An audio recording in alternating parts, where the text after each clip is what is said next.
لا تيأسوا من روح الله إنه لا ييأس من روح الله إلا القوم الكافرون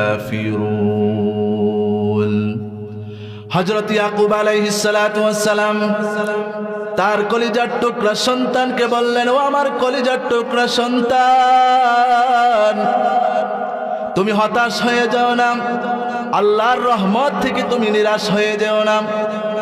কারণ আল্লাহর রহমত থেকে নিরাশ হয়ে যায় কাফেররা, কিন্তু যারা ঈমানদার ব্যক্তি তারা আল্লাহর রহমত থেকে কখনো নিরাশ হয় না। কথা বলেন ঠিক কিনা? এজন্য আমার প্রিয় ভাইয়েরা,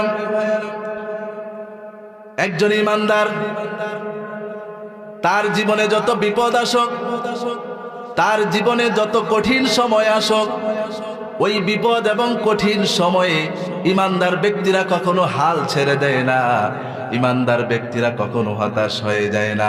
ঈমানদার ব্যক্তিরা একজনের উপরে ভরসা করে জবান খুলে বলেন, তিনি কে? আমরা ভরসা করি কার উপরে?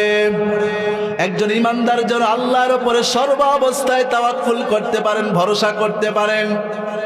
এই জন্য আল্লাহ রাব্বুল আলামিন এই সূরাটা আমাদের জন্য মেসেজ হিসেবে দান করেছেন। আমার প্রিয় ভাইয়ের, আমরা জানি রাত যত গভীর হয়ে যায়, সকালবেলা সূর্য অর্থাৎ সুবহে সাদিক হওয়ার সম্ভাবনা তত বেশি হইতে থাকে, ঠিক কিনা?